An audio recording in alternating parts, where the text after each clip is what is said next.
Hello and welcome to the final debate of IPC Apex Expo, the meeting customer expectations during a pandemic. Now, there's no single company that hasn't been affected by the pandemic. Trade shows, conferences, and have all been severely affected. And the methods of being able to get messaging out to your customers have been challenging, to say the least. And here to talk about it, we've got three of the top experts from our industry, or from the marketing side, which is it's nice to see you guys, because normally you're the guys that stand behind the camera, and direct everything from the other side. But it's great to actually have you in the hot seat for once. So to my extreme left, we have Kristen Matson from BTU. Welcome, Kristen. Then we have Brent Fischtal from Co-Young Americas. Good to meet you. Thank you. Yeah, thank you, Brent. And joining us remotely is Roberta Foster-Smith from Nordson Electronic Solutions. Welcome, Roberta. Good to see you. Thanks so much, Trevor. Thanks for having me on and accommodating a hybrid approach. Yeah, absolutely. So we've had a fairly successful week here at Apex. We didn't have big expectations going into it, but of course the big question is, what are trade shows going to look like post-pandemic? Do you have any views or thoughts or insight into this? Let's ask Kristen first. I don't see trade shows in person going away after the pandemic. I do think there will be a lasting effect of how people have, seen that there are other options other than trade shows in person for, how they reach customers.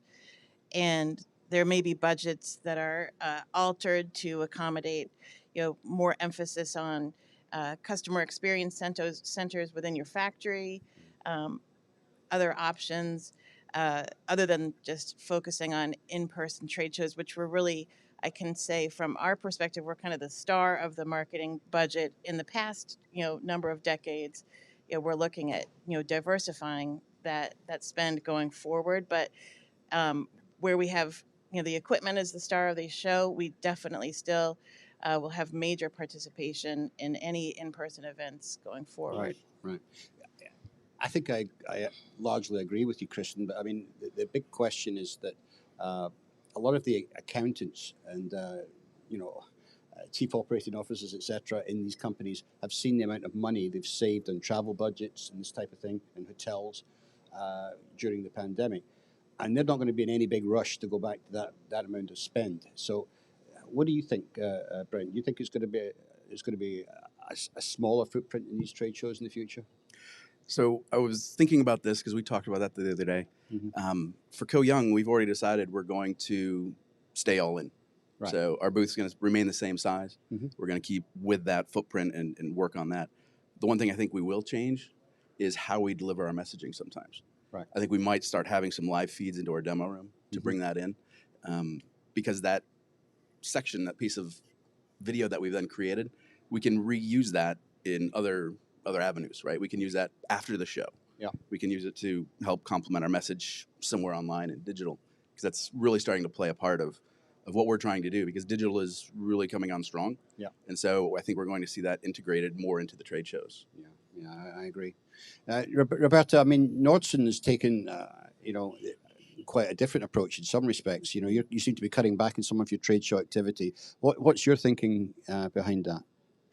Well, the past 2 years have been so remarkable, and we've been faced with some really difficult decisions, including deciding whether or not to exhibit at Apex this year. And it came down to employee safety and customer safety. And at the time when we had to make a final decision, there were lots of restrictions in place. So for us, it became a question of, was it going to pay off in the end to exhibit at this specific show? I don't think we've given up on trade shows though at all, because engineers still need to see and touch equipment and evaluate it in conjunction with other exhibitors and other pieces of equipment. And I think we also recognize that trade shows actually help to fund technical conferences. And I know for IPC, Apex is one of the most important events for them. And in order to help fund that kind of education within the industry, there still needs to be a commercial component that helps to fund it. And so I can see us continuing to be involved in that. But as time goes through, you can see perhaps shows get more specific. Maybe they're going to get more targeted. And so perhaps you don't have to have such a giant footprint to make an impact in some cases. Um, or maybe these bigger shows don't happen every year. Maybe they go every other year. So we're definitely evaluating and looking, and as things change almost monthly, almost weekly, evaluating what's going to serve both our customers best, our employees best. Right. Yeah, I mean, I think if you end up with a situation where there's fewer people coming to the shows, then the value proposition goes down a little bit, and it's harder to justify in some cases the amount of spend that you're spending in these large venues. But it's certainly interesting. You made a very good point there, Roberta, about these shows. In this particular case, funding a lot of the IPC educational programs, which is critical to our industry, of course. But how do you think conferences will look post-pandemic? I mean, are they going to return to everybody going to a conference, or do you think they're going to be more of a hybrid type event? Kristen? I do think the hybrid mode is probably here to stay for the conferences.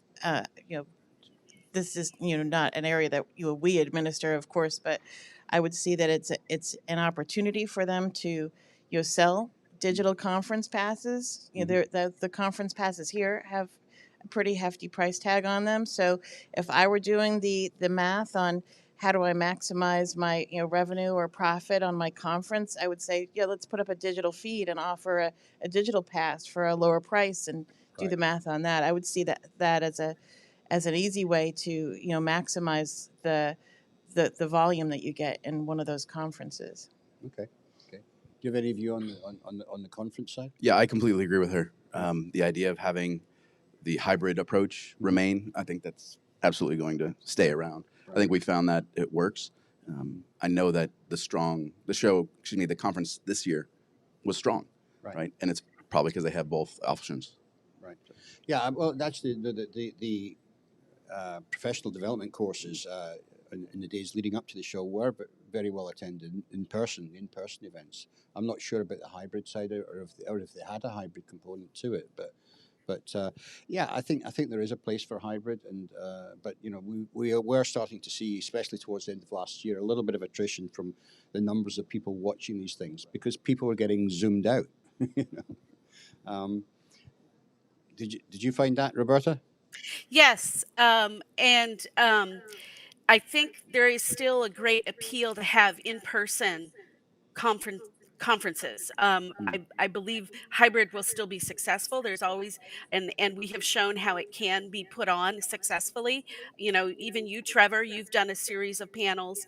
The success there is it's not focused simply on one company, which is another consideration for marketing departments to do their own webinars, to put on their own webinars. But you want to be sure to be offering customers more than just a sales pitch in a way. But I think, yeah, there is some Zoom fatigue for sure, and there's nothing that replaces just bumping into someone in a hallway and having a conversation, and that's what I can see being difficult to replace with going fully hybrid in that. Right. I agree. So my next question is going to be a little bit self-effacing. I mean, do you think there is does mainstream media still have a role to play in all of this? Yeah, I think most definitely. I have, we've worked together on a number of areas, and I think the insight that media partners have into the industry can't really be replicated because you work with everybody. You work with our customers, you work with our peers, the whole thing. So, in our experience in working with you and a number of other media partners, there's nobody that really understands what's happening in real time like the media partners do. So, I think we will all see things change in the how, but the the value will definitely remain. Hmm. Hmm. Yeah, I completely agree with this. Again, this is like just echoing everything she says. But the insight is great. The one thing that will probably change is how we work together. Right. So we've had some very traditional ways of doing things, but I already see ourselves kind of pivoting a little bit, and the spend remains the same, but how we apply that and how we use it will start to change a little bit. Maybe we look to a little more digital and webinar support from our media partners rather than doing it all on our own. So I think things like that changing a little bit. Okay. Roberta, you got any thoughts on that? Yeah, I mean, absolutely. I agree with both of what they've just said. I think also that, mainstream media is in a position to see a whole picture, whereas most of us are sort of focused in our own little corners of wherever we may be in the industry. I think also having a very robust industry media also supports new people coming into the industry, people who've got to learn things. You can search for things on Google, but if you don't know what you're searching for, you may not find the correct or the best source of information, and that's definitely what mainstream does help to do. Um, I could see mainstream media maybe having to look at their own digital goals and practices and whatnot to be able to maybe boost up their own search engine optimization when someone is searching for something. They aren't going to be bombarded with companies just trying to sell things. They'll actually start to find maybe third party sources that help with either education or commercial activity. Yeah, that's an interesting point. I mean, I had actually had a student or a young lady stop me in the aisle just yesterday and said, I'm just come into this industry about 6 months ago. And she says, I've learned so much because we just sit and watch your videos, That's one after great. the other. That's And that awesome. we've kind of educated her into a lot of the things that happen in the industry, which I thought was quite gratifying, actually. I was quite pleased with that. Yep. So there we go. So what steps should suppliers like yourselves be taking to establish a stronger digital strategy? Kristen? I'll start with Brent this time. Yeah. That way I don't have to. Then you'll agree with me this time. Perfect. So yeah, the digital thing. It's the webinars, this traditional easy way to start, and everybody did that. But fatigue starts to set in, and attrition. People aren't registering for as much of them. So then you start looking at SEO and SEM. This is where it starts working in the backside, making sure that website you've got is powerful enough that when somebody does go to search, they're not just finding garbage, right? They're actually finding good content that helps them learn about your product, learn about the solutions you can provide, and help educate them. So, yeah, that's true. And I mean, I think one company that's done a really good job of that is Indian Corporation. I mean, if you look at the educational content they have on their website, I think it's really pretty good. Kristen? I agree with Brent, especially on the SEO, and we've tried to strengthen up our social presence at the same time, through the pandemic, to say, hey, we're still here. But one of the things we also found is that some of the kind of the bulk communication where you try to reach many people wasn't as effective as doing something more personalized. I think that people are trying to connect to information, they're trying to connect to the equipment, but in the end of the day, they really want a human connection. So we've tried to make the effort to do some really personalized, meetings and demos with a number of people on our end, trying to demonstrate the equipment, um, just individually to a targeted customer, using our lab and technology. Right. To try to make that connection that you can't really make in a large group. So we try to put the time in to do that. Right. Yeah. I mean, I think that's an area that going forward that you companies will probably have to invest a bit more in. And you've already done it, Brent, with your center of competence in Atlanta. But Roberta, do you see that happening as part of your future as well? Building up your demo center that you can then, and the digital access to that for customers, for training, and for potentially bringing customers to your facility in Carlsbad. Yep. Absolutely. In fact, since 2020, we've been doing virtual demos. We have engineers that were going into the labs, performing the demos on live feed camera for customers who couldn't travel or couldn't make it to our facilities. And so we are actively looking at investing in more of that to make that easier to do, more seamless. And customers seem to be appreciative of that. I mean, in some cases, it was done live while the engineer's there. In other cases, it was done, and then the engineer can get on camera and demonstrate what was done to do the specific application. So, I agree. It's will become more personalized. It'll be easier for people to connect to a company digitally without having to commit to a large trip. But I think if you also look at, like, so to me, that's more a customer relationship kind of activity, maybe a little bit beyond what marketing does. But I think if you look in more of the traditional role of marketing, it's so important to look at what your goals are. What are you really trying to do? If you're trying to get more leads, you're going to use certain techniques. If you're really trying to educate on a very specific topic, you're going to approach your digital performance in a different way. And so it kind of goes back to the old rules of marketing, is what are you really going to want, what will measure success in the end, and then that is how you're going to adapt your digital performance. Strategy. So Yeah. strategy, that's the word. Yep. Yeah. Just real quick, and that's part of the fun of it, Roberta, is that we Yeah. have so many tools available now, is. right? It used to just be some Yes. traditional print media, some banner Right. ads, but there's so Right. many things right now that we can play with that it almost Yep. is fun. So we just choose what we want to do, and then we Yep. can pick and choose how we want to get there. Right. That's right. Yeah. Yeah. And and talking about all these different tools, I mean, let's talk about social media. How does that have a role to play in our B2B environment, Kristen? I really do think social media, and specifically LinkedIn, is kind of applicable to our kind of industrial space. YouTube to some extent in the toolbox also, but I do think it has a strong role to play. We see our organizations like IPC and SMTA being very strong in social media, as well as the media partners, kind of laying that foundation that we can all work with. And I think it's a good way to stay in front of customers on a regular basis, help be top of mind in an easy, low investment and fun tool, I think. Right. But I mean, to your point, I mean, it's you've got so many different avenues open. Trying to maintain focus on all of them is very difficult.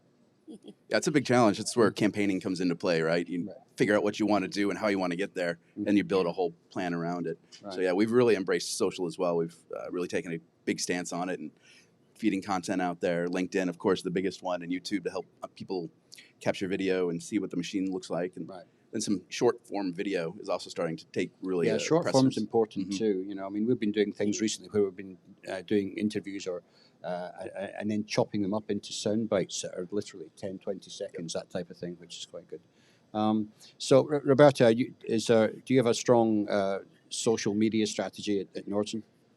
Yeah, we've actually been working on it for quite a long time and have seen tremendous growth in the last few years. Even before the pandemic, we were gaining good traction, and it does go to having a strategy. You may have different types of feeds. For example, Nordson's very strong in philanthropy work, and so we always try to be posting about the activities we're doing related to philanthropy.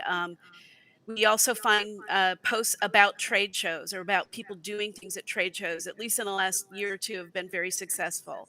Probably because they aren't happening as much, so people want to see what's going on.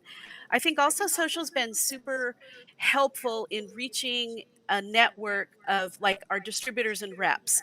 It's giving them a way to cross network with us and with related partners, and helps them to reach their own customer base, and vice versa in a way. We've had a few reps in distributors in Europe posting quick little interviews with their own customers, and then we can share that on our broader network. So it does help to pull together different channels and promote it. It doesn't really replace everything. You still have to consider other channels of promotion, but it is a strong one. Right, right, okay. So one of the things that we've been doing more of during the pandemic is virtual open days, and some of them hybrid as well, where we've done literally gone into either a factory or a theatre and done a physical recording of the company doing its open day, which is reaching out to its customers and its reps and distributors, and then a hybrid, a digital version of that being broadcast, outside and around to the rest of their partnerships. Do you think that type of activity is going to increase? I mean, in Germany, for example, there's 40 of these physical open days held every year in our industry. I'm just wondering if that's going to be an activity that's going to spread or increase over here. I would think as we kind of all go look at a all of the above strategy, or looking at new channels, I would think that the interest would grow. And to Brent's point earlier, as we can reuse some of these elements, that the attractiveness of these type of events certainly extends beyond just a 1 day event. As if you're able to create content that you can use all through the year or through whatever campaign you're running, then it starts to make a lot of sense to do those type of events. Yeah, and if you've invested the money in your demo center, then you're going to want to get as much traction out of that as possible. So, building some sort of little, open day or technical conference or however you want to frame it around that venue, makes sense. Yeah, it's absolutely right. We had a good, successful one with yourself about a year ago, right? Where Joel, our GM, now GM, walked through our demo center and kind of introduced each of the machines. It was great. We loved it, and we're probably planning on some more. So yeah, good. Okay, is that something that you think about, or because you deal very much with marketing globally, Roberta? I mean, you must see the differences between the European styles and how they do it here in the US. Yeah. We had to postpone our own technology days that we typically hold every other year. We chose not to replace it with a virtual system. And, we look to perhaps that would be a future way to do it. Instead, we've put more focus um, on narrowing it down to specific customers and specific applications. So it's been more targeted on what kind of demos do we need to show a customer to benefit them in making a decision or in improving their processes.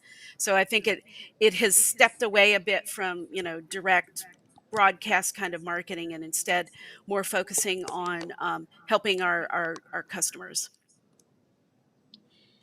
one of the things we've seen is doing that targeted marketing. When we do something online, if we do something digital, the broad shotgun approach was something we've kind of gotten away from.